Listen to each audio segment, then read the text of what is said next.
Welcome to As the Story Grows. I'm Brian Patton. Today we welcome Chris Towning from Suffocate Faster to the podcast. Suffocate Faster will release This Is the Way Volume 2 this Friday on Smartpunk Records. Chris talks about moving to Australia, how important hardcore is to him, creating music without pressure and for fun, and a lot more. I always enjoy these conversations that feel like talking to a friend about a shared passion. If you like this episode or any episode and want to help the podcast out, share it with someone who you think might enjoy it. That's the best and easiest way to help the show out. You can sign up for the mailing list on Substack, come hang out on Discord with me, or support the show financially on Patreon. Links will be in the show notes. Enjoy hanging out with Chris Towning from Suffocate Faster.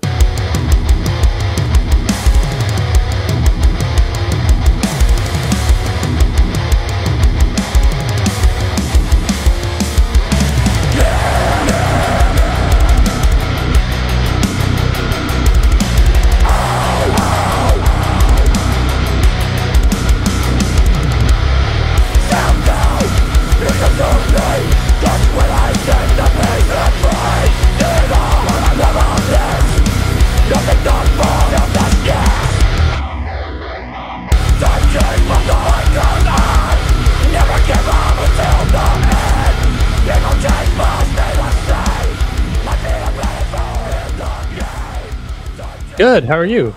Good, man. Just in the middle of moving to Australia on Wednesday. Oh shit! What? That's a big life change. Yeah, it's a big life change. So my wife is Australian, and she got her citizenship in January. Okay. And then now it's my turn to go down there and do mine. So, wow. Yep. That's rad. It's epic, right? Yeah. So it's a big transition. I'm doing my best to obviously stay involved in all the music I'm doing at home. I'll probably do some new music once I get down there too. Yeah. But yeah, it's just it's quite a bit of a task.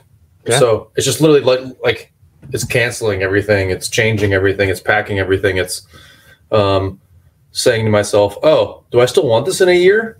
Yeah. When I come back, and then potentially take it with me to Australia then. Because basically, the way we're moving is we're just taking all of our stuff on our flight. So we're just checking extra baggage because that's actually the cheapest way to do it. Yeah. So we went down about not quite a month ago, and I took a bunch of instruments and some other equipment, and then now I'm flying with some more equipment and some more personals, and that's pretty much it, man. No furniture, nothing extra we don't need, So wow, yeah. That's wild. yeah, right, crazy, right? Yeah. Before COVID hit, my wife had been in talks to take a position in Scotland, and I started looking around at all my stuff, and I was like, none of this vinyl is coming with me. What gets to go? Nothing. Yeah, really. Right. I mean, stuff I normally fly with, guitars and some equipment, but I'm actually taking one amp with me, so I'm taking it to my technician today to have him turn it into 240, which is pretty easy. He says takes about 20 minutes. Okay. But I'm gonna at least convert that one over. Some of my rack mount equipment and stuff like that, I'll just plug into a step down transformer that they cost like $100 or something. Yeah. And you can plug 110 into it. It just has a built-in toroidal transformer, and it steps down the 240 to 120. So it works. Yeah. That's cool. That's cool. Yeah. Well, hopefully all that works out well for you. I'm feeling good about it, man. I really am. Yeah. So yeah, that's cool. Well, thanks for taking time in the midst of all that crazy shit. Oh, dude, and that was the thing. Like, I love doing these things. So I want to do them. So I'm happy to do it. Rad. Well, let's go back in time then. You grew up in Ohio? Yeah. I mean, I was born here. I went to school here, and then I started Suffocate Faster here. So I lived here most of my life. I spent the last almost 7 years in Michigan. Okay. I don't recommend it. Not because I'm an Ohio person, but it's just, I've traveled a lot, and the people I do know there, I love those people. They're great. And they're very unique to Michigan. There's definitely attributes. We spent a lot of our time playing in Detroit, just growing up and stuff like that. So we were going to Michigan all the time. So I have plenty of friendships that I've had for 20 plus years up there, and they're all like wonderful, beautiful people. But the overall just attitude up there is it's just hardworking people. They're just, it's, really based on the big three, all the auto industry, all that industry that comes with it. It's a lot of factory workers, a lot of head down, get the job done, carry on to the next day kind of people. And there's just not a lot of kindness because of that. And I don't blame them. It's because they're used to putting their head down, getting the job done and going, so I get it. But it's just not, it's not my type of people. I'm the open-minded, happy-go-lucky, like, hey, let's have a conversation. Hey, how are you doing today? Like, that kind of attitude. So it was weird to live in an area that it's just not the same, Yeah. My wife is from Alabama. I grew up just outside DC. So we moved to Philadelphia for 6 years. And the first year we lived there, she was like, I've made a huge mistake. I don't know if I can live here. I've made a very large mistake. Yeah. She's like, these are not my people. And I was like, okay. But she came to love it. So, no, yeah. People. No, of course. Yeah. I mean, and I definitely got used to it. Yeah. And then, like I said, my friends and relationships that I do have there, they're awesome. So like, I'm not mad about being there, but it's just like the rest of the environment was just a little weird. Yeah. Yeah. What got you into music? Just growing up, my dad just playing music all the time. My mom hardly listened to music at all. My dad, every time we drive anywhere, family trips and stuff like that, he'd listen to music the whole trip. So I just got exposed to all your classic rock bands, mostly Eagles and like Fleetwood Mac and some classic 80s Def Leppard, stuff like that. And then also growing up, my cousin and my uncle, my uncle's been playing guitar since he was 12. So going to their house growing up, there was a drum kit, 7 guitars laying around, this, that, and the other thing. So when I showed enough interest in music, it was nice that my uncle was there to kind of like help my father and help me get the right equipment and get started the right way. So I think, I really, some of my friends picked up a guitar around 12 and I didn't pick up bass. I picked up bass first. I picked up bass around 15, or maybe 14 actually. But it was one of those things where like, it just kind of happened. I don't remember exactly, those are the details I remember. Yeah. I definitely enjoyed it. And I honestly picked up bass because all my friends either play guitar and drums. And if I wanted to jam with everybody, I had to be playing something else, Yeah. So bass was just the first thing I went to.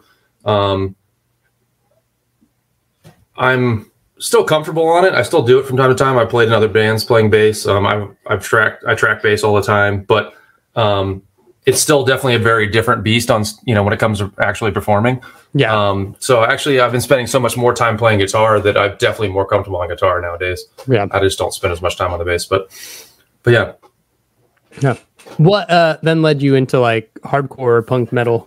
I guess it started like junior high, you start to dabble, right? You get into the Panteras, the Metallicas, the, Korn, all that kind of stuff, which slowly leads to like a couple different new metal bands and then a couple other new metal bands that lead to some like semi crossover hardcore bands. And then before you know it, you're at Earth Crisis, Hatebreed, right? Buried Alive, like, and there you are. So like, obviously Hatebreed had their bit of crossover, but I remember just finding a Hatebreed record at the local like record store, and before they were even doing any of the Ozfest or the whatever. I just remember my freshman year in high school, like 97 or so. I want to say 97, 98. I think that's when I was then. Sounds right. Just remember listening to Hatebreed, All Out War. I got really into Machine Head. Just some of those bands that, like I said, were like semi crossover. Yeah. And I definitely came in on the metal side, though. I didn't come listen to punk first and find sick of it all. I definitely came in on the metal side of hardcore. And then I had some, some straight edge friends. my freshman year in high school, and I'd never heard of it. I had no idea what it was. And then I kind of took my own time finding hardcore, finding music, and kind of navigating that before I decided that I wanted to be straight edge. You know, I think a lot of kids do. You dabble and try some things out, and you go, "Oh, this is not for me. I'm good. I'm all set." And then you're like, "Oh, there's." And at that time period, I think you're also looking for some sort of not necessarily a label, but something to be a part of and something to identify with. Yeah. Especially when you're in high school is a weird environment. You know that. It's when you're not a jock or you're not playing sports anymore, or you're just not interested by it. You want to find something that you really give a shit about. Yeah. And luckily, like straight edge and music was there for me to grab onto. Nice. Yeah. What was the scene like for you in Ohio? Was there a good hardcore scene? Yeah, I mean, honestly, because of what was happening around, you know, late 90s, early 2000s, there was a lot of local bands. They were bringing in a lot of touring bands, bands that, you know, have gone up to be, you know, really something. I've seen in basements and, you know, in tiny halls and stuff like that. You know, your Terrors, your Bleeding Throughs, your As Lay Dying, Darkest Hours. Gosh,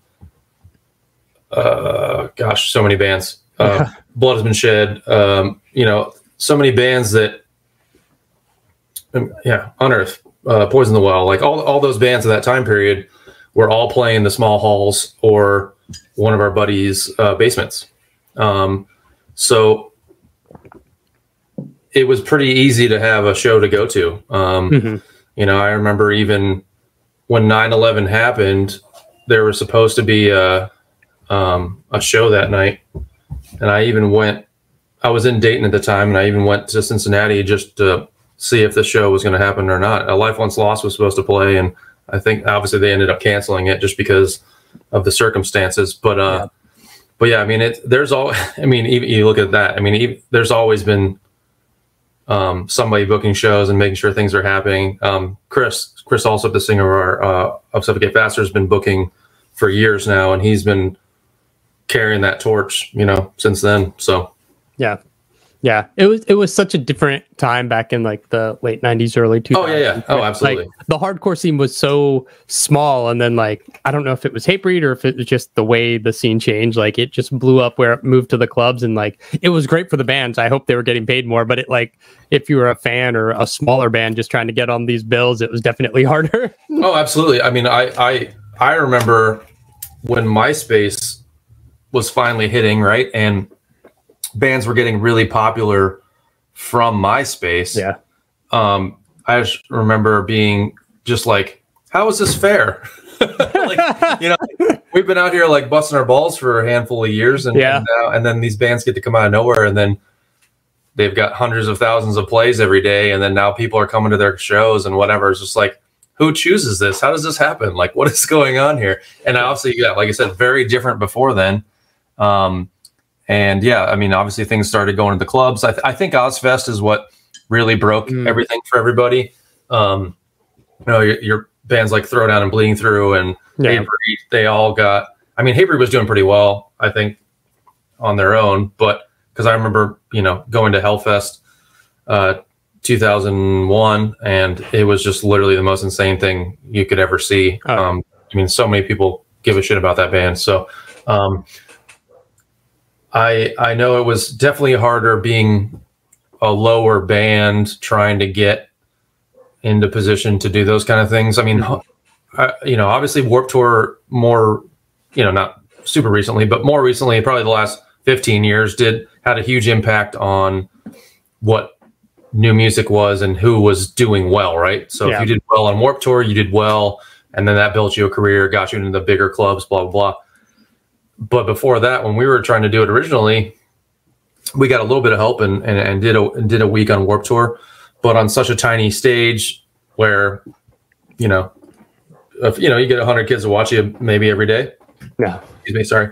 That would probably be the best you could ask for at that point, you know, and hard to do anything at that point, you know, like unless you had the right contacts, the right agent at the time, and we're getting put on the right tours, whether that's the Comeback Kid tour or Terror at the time, still doing very well, obviously now, but you know, it was still hard to even do that, even with contacts and even with friendships and whatever, it was still hard to pull off. So yeah, it's, I know hardcore is a much bigger thing now. But you'll still have these sects of hardcore where, what's cool in hardcore, if a band gets too big, then they're not cool to those hardcore kids anymore. You know what I mean? Yeah. So they take on a new audience, but they lose any of the old diehards. You know what I mean? So yeah. And that scene is even, you know, different from what I'm doing even nowadays. You know, that's like a different group of kids. A little more obviously younger, more tapped into what's the underground and what's happening, and that's the way hardcore has always been. You know, you know, I know I didn't stop listening to Hatebreed. I still love Hatebreed, right. But I'm definitely not diehard. Making sure I see them every time they come through. Mm-hmm. They're friends of mine now. I mean, I worked with them and I know them, so it's a little different. But you know, you just kind of go, hey, I missed you last time you were here. Oh, I haven't talked to you in a couple of years. I just ran into the guys at Furnace Fest, honestly. Nice. And they had a great set and it was awesome. And it was a really good time. And I mean, it's been years since I've seen them. I don't think it may have been even, I don't think it was pre-COVID. maybe. Yeah. Around the time. I mean, so it's been a few years. Yeah. Long enough that people got new phone numbers and stuff. So it's like, I'm like, I tried to text you. So I hit him up on Facebook. I'm like, trying to text you. He's like, yeah, I got a new number a while ago. I'm like, well, it's been a while since I've seen you. So yeah, I'll explain it. It's really funny because like, I still feel like it's COVID. Like I know it's 23, but it still feels like we're not really post-COVID yet. I mean, I don't know when officially post-COVID is even yet. I don't even know. Is that 22? Is it beginning of this year? I don't even know. Yeah, I don't know. I think they claimed the pandemic ended sometime last year, but like, I don't know. It's on the rise again, at least where I am. And like, there's new boosters. And so. Right. Yeah. There's new boosters. We're still talking about it. We're still saying like, oh, I don't have COVID. Like, oh, I'm sick, but I don't have COVID. This is a different thing right now, you know? Yeah. I think there's some like upper respiratory stuff going around or whatever. And like, it's like, oh, no, it's not COVID. I got tested. It's not COVID. Like, it's just like, it's still got the stigma. So yeah. I talked to some band recently and they were like, yeah, PR doesn't want us to talk about COVID. And I'm like, it's such an impactful moment in human history that like, it still comes up. Like, no, and it's going to, I think we're going to see in 20 years, they're going to study it. And we're going to do like a study on the impact of like mental health and how it affected everyone's mental health. And I think we're still going to be, I mean, I know I'm still paying for it. I still feel like a little extra awkward going out. I still feel like I'd rather just go home most of the time. Like it's very weird. I mean, I'm still loving concerts. It's nice to see the concerts are back to normal and people are coming out and I feel like they're coming out even more so. And definitely in the last year. And I think it's because of just like that built up, like, I got to get some energy out. I got to go do something. I literally have to. You know what I mean? And then we got also, you know, there's a resurgence of a lot of bands coming back. I know we're just one of them, but it's one of those things where COVID was a good opportunity for us to kind of like knuckle down and go, oh, hey, let's write some music. This could be fun. You know, we kind of played a reunion show in 19 and just kind of ended up saying, oh, hey, that was kind of fun. You want to write some music? So we obviously started and then kind of took our time. And then before we knew it, COVID happened. So it was just like, all right, well, there's no rush now. So we're just going to let this happen. And then I ran into one of my buddies, Alex Kenny, who works with Smartpunk at Furnace Fest 2021.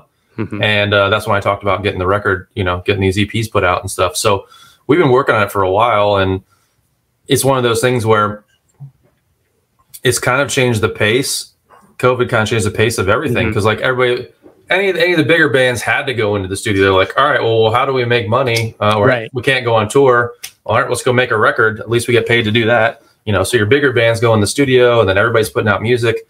And then obviously everybody had the downtime. So everybody started writing. So I think we've obviously got this, you know, resurgence of older bands. We got a lot of the regular staples putting out new records over the last couple of years. Everybody's trying to get back to normal and do the thing.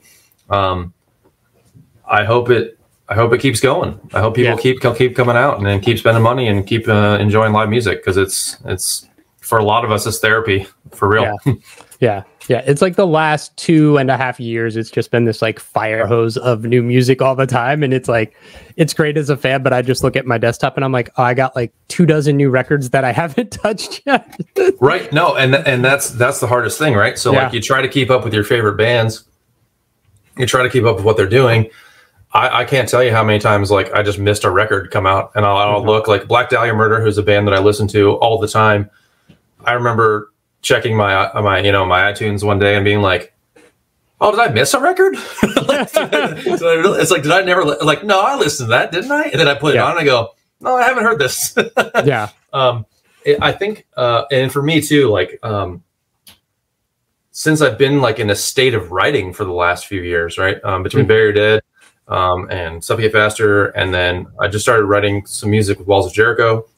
Wow. And I try not to listen to other music as much when I'm writing. And I've been, because you don't mean to do it, but you subconsciously start taking ideas, and then you're like, oh, that's sick. Oh, like, no, wait, no, that's the riff. That's the riff I've been listening to in that song that I like, So like, I try not to listen to other music when I'm in the writing process. And I've been kind of in this writing process since COVID started. Yeah. You know what I mean? So I've definitely been listening to newer bands, obviously, without getting into any political discussions. I'm listening to the new Thy Art Is Murder is really good. Yeah. There's whatchamacallit, what I've been listening to.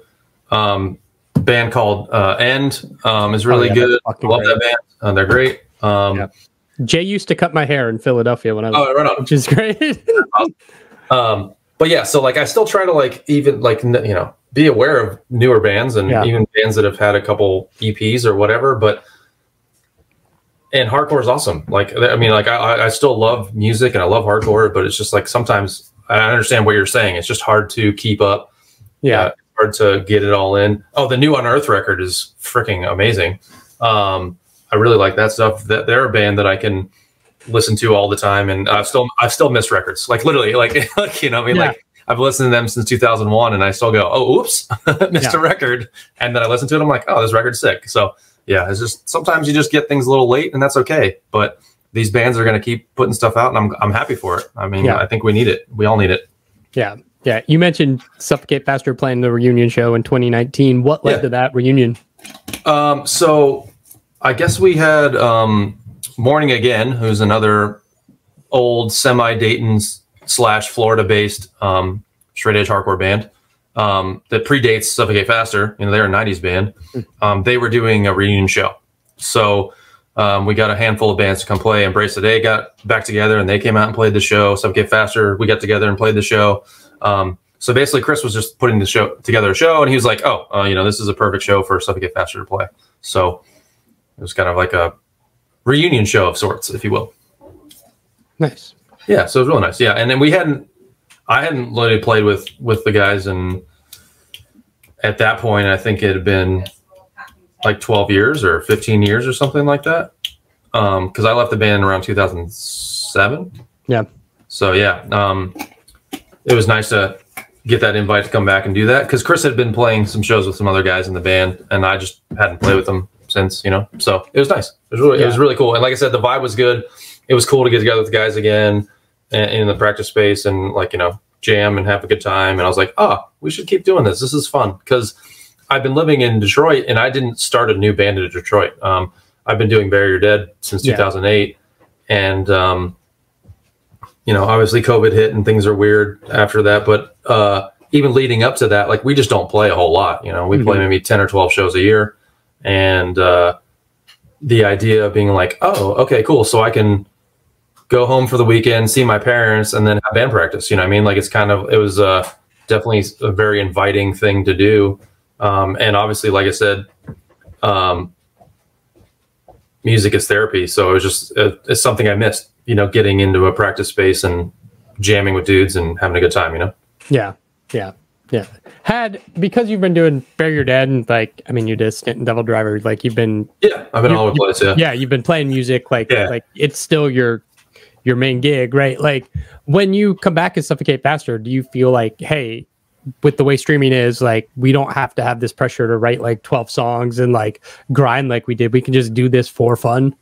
Oh yeah, no, absolutely. That's 100% what it is, because obviously just the industry in general has changed, right? We know that. Like, so back in the day, you had to go out and tour. I mean, like, you still have to tour, but you don't have to, as a smaller band, you don't have to go out for 30 days, lose all your money, destroy your vehicles, like, lose your job. You don't have to do that anymore. And with the attention span of people, you have to like slowly trickle music out. Like you can't, I mean, like, sure, the larger bands that people expect a record, labels want a record.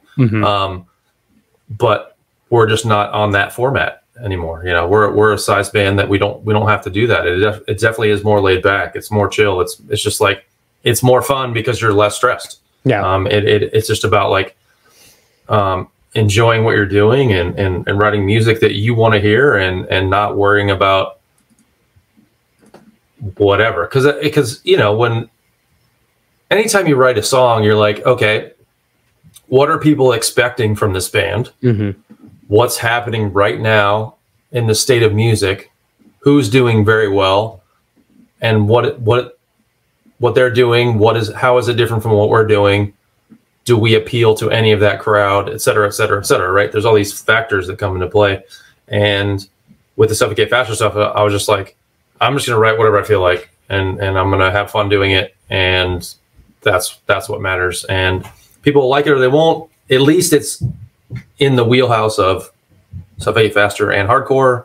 It fits the mold where it needs to be.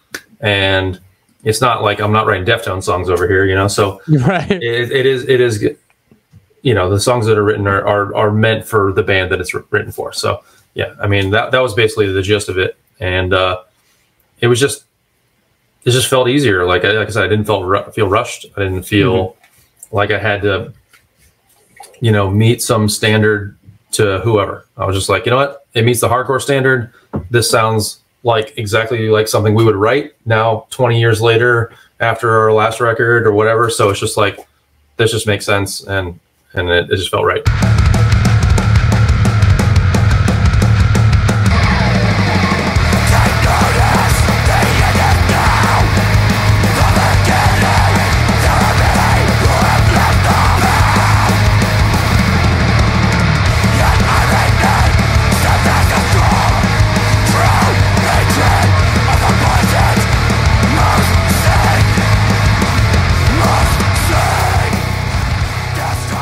You released This Is the Way Part 1 or Volume 1 earlier this year. You got Volume 2 coming out in November.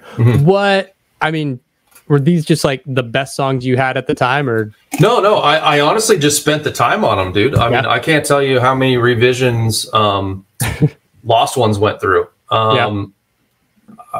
We started, like, literally we even played it at a show before it was this iteration of it. I mean, there's parts of it that just got completely rewritten, not that it didn't translate live, but I just had the time to think about what I wanted these parts to be. And I even, like I said, you go out and play live, and I tested it, cause like, hey, here's a new jam. And then people are like, they either respond to it or they don't, And obviously new songs, usually people don't respond to. They take them in, they look and they watch, right? But even the feel of it, when we were playing it, I was like, nope, that needs to change, And so I took a lot of time doing that. With Strength, it was kind of right from the get-go, which I was lucky with, because I wanted more of a melodic feel for that pre-chorus that I put in there. So, and that's something I haven't really done before. So it was nice to, like, obviously come back and do this style of music again, which is, I mean, not terribly different from Bury Your Dead or other hardcore stuff I've done, but like, it's still uniquely Suffocate Faster. So it was nice to come back to that and be like, well, I say what Suffocate Faster is because I'm the guitar player, right? So it was just nice to do that and do what that felt like. And then with the second EP, it was, I've always wanted to do, I've always loved Bad Religion. So the idea of us doing a heavy cover of Bad Religion song was just like, well, we're on a punk label. This makes the most sense ever. So let's do it. And we've actually been getting a really good response from it. So that's been great. So I knew I wanted to cover on the second EP. We were kind of between a couple, but I was like, I think Bad Religion's the move. I think it's just like, it's short and sweet, and it's just it's a great song. So that's what we went with. And then the other two songs, I literally had a riff, and I just went into to my buddy's house, and where I've been tracking most of this stuff, and I was just like, all right, I got this one riff. Let's just figure out what the BPM is, and then we'll put some other stuff around it and see what happens. You know, like, let me just see how this feels. And I basically put together this song just in one visit, and then I came back and obviously polished it up and cleaned it up. But yeah, I mean, like, it wasn't about like having 10 or having 12, or it was just about taking the time with it and really like stepping back after every session and going, is that what I want? Yeah. Could this be better? No. Yes or no, you know? And you know, I think as artists, you do over critique and expect a certain amount of professionalism and expect a certain performance, right? So it's hard to not listen to anything you've done and go, oh, that could have been better. Oh, I didn't like the way that happened in the mix. Or, oh, I really wish you would have panned that part just a little different, so that guitar part was a little clearer or whatever. Yeah. You know what I mean? So, I mean, I think you're just always going to do that. Like, and, you know, I'm glad it had to be at a certain point, you had to be like, all right, this is done. Here it is, submitted, you know, mastered. Let's just move on now. You know, it's done. Yeah. But yeah, I mean, all in all, like I said, yeah, I mean, I know you're asked, like, did you have a bunch? Like, no, we were just writing them as they were coming, you know, and that's just worked out. So yeah. And the way music gets now, like, you throw 2 songs up on Bandcamp, it's there for people. It's on Spotify. And all the stats show, the longer a record is, the less time people are listening to those later tracks. Yeah, there's no attention span for it. Yeah. And if you think about it too, I don't know how many live shows you play a year or how much you're doing that, but you know, certain songs you write, you're like, this song is sick. You go play it in a room to people, you don't get a response really. You don't really get, like, it's a good song, but it doesn't mean it's a good live song. Yeah. And that's just the nature of the beast. And you have to hope you pick the right live song or the right single to be your live song. I've had nothing but luck with the playing volume 1 songs live. So we've added both those songs to the set, and they've been going over just fine. So we got lucky on that front. So I'm not mad about it. I'm hoping for the same with volume 2. So we'll just kind of see how it goes as it comes, just like everything else, you know? Yeah. Yeah. And like the people who really care, like, there's vinyl, and you put out a 2-song cassette, and like people who want that shit, they pick it up, right? Yeah, exactly. Yeah. No, of course. And that's just like the obviously once again, the nature of the industry. You have people who want your stuff regardless of whether it's a tape or vinyl or whatever. And then you have some people who collect vinyl or don't collect vinyl. I know 7 inches aren't as much of a thing anymore, but to me, like, having my music on vinyl is awesome. Yeah. It's just like, those are dreams. You know what I mean? Like, that's dreams coming true, you know? So yeah. That's how I feel about that. Yeah.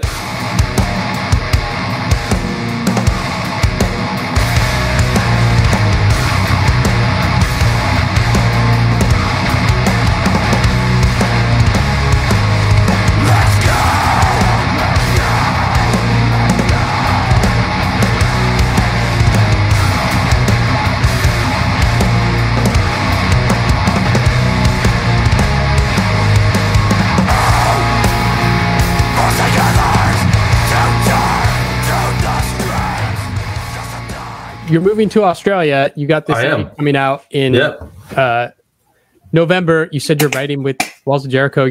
You're still doing music. Like, has the move shifted any of your thoughts on like playing music and doing these projects, or is it just like, yeah, the flight sucked, but like you can make it work? Like, it's not hard to travel. Yeah. Like, basically, I spent the last month training up a good friend of mine who I've known for like 20 years on guitar here to take my spot playing in the band. That doesn't mean I'm not going to be writing with the band still. That doesn't mean I can't come home next June and play some shows with the band. It just makes things, like, obviously logistically a little more difficult, But you know, when it comes to this kind of stuff, it's just like, obviously we can get bands down to Australia. We can play shows in Australia. That's not a big deal.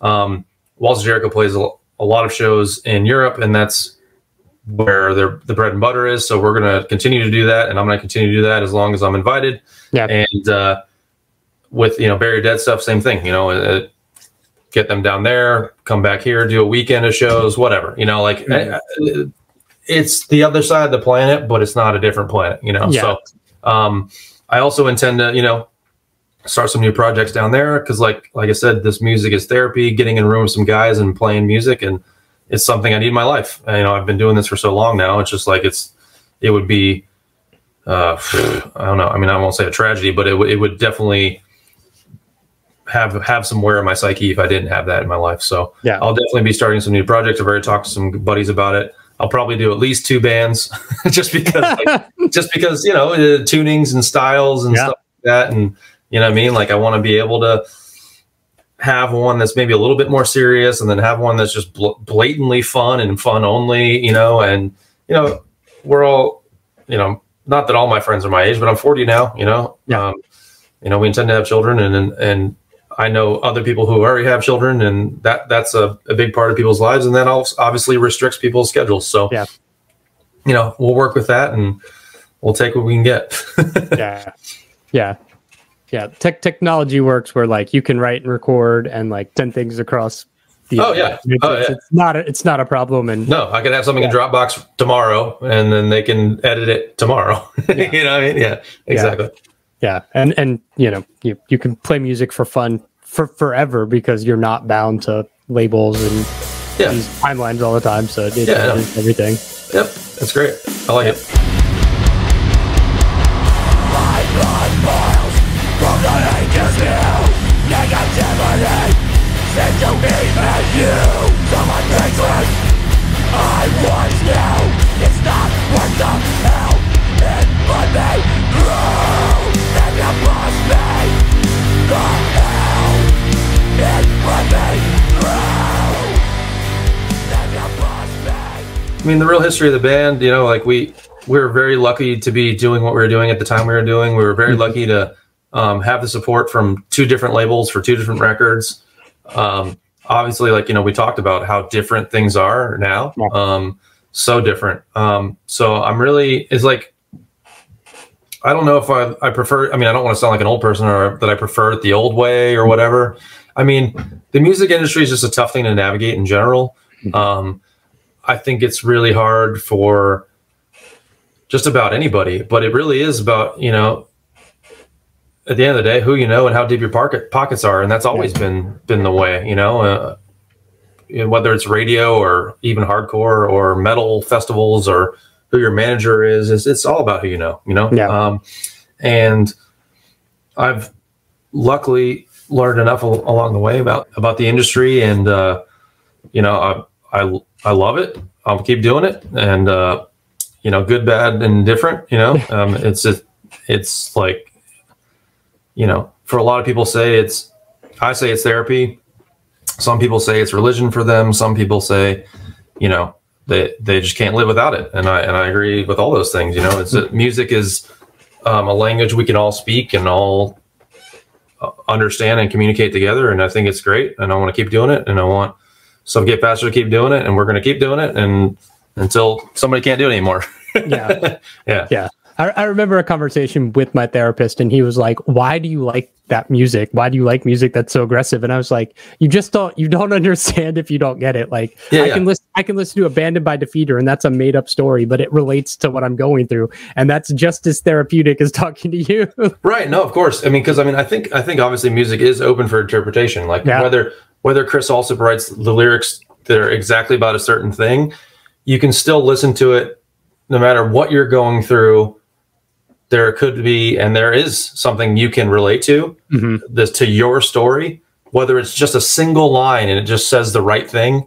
I can't tell you how many songs that are completely irrelevant to my life that I've listened to and been like, a single line just stands out to me. And like, yes, that, and then it literally pulls on your heartstrings. Like it's like I said, it's just a different language that we all can speak together. And it's people who don't understand the aggressive stuff is because maybe they're just not as aggressive as we are, or maybe they don't have an inner demon that's aggressive and needs to come out positively, you know? And I feel like that's what, I mean, with my experience with therapy is that I haven't really, because of my upbringing, right?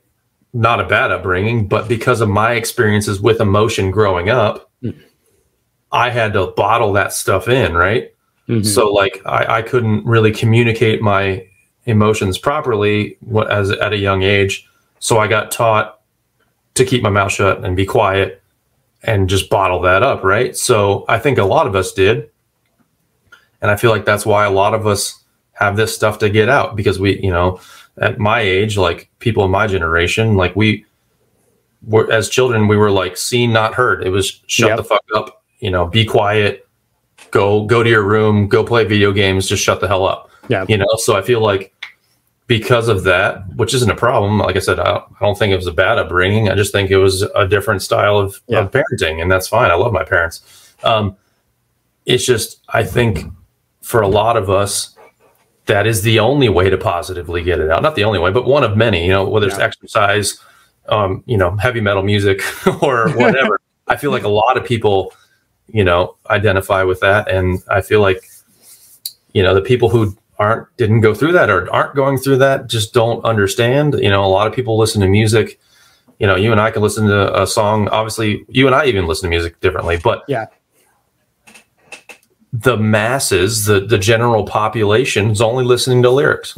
They might notice the drum beat. They might notice a guitar riff if it's important, right? If it's like highlighted, but all in all, we're listening to the whole production of it. So I can listen to a band like Black Dahlia Murder, and I can hum you every guitar riff, but I might not be able to tell you a single lyric from one of the songs. Like my favorite song is this, but it's my favorite song because I love the drum beat. I love the way it goes with that guitar riff.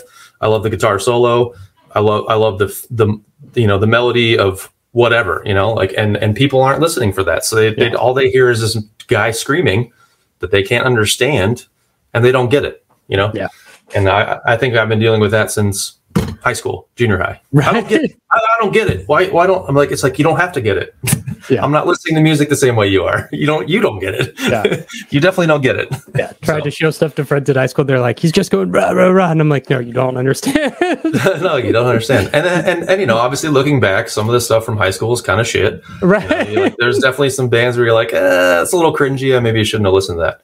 Or maybe it wasn't as great as I thought it was. But there's still, you know, there's still some value there.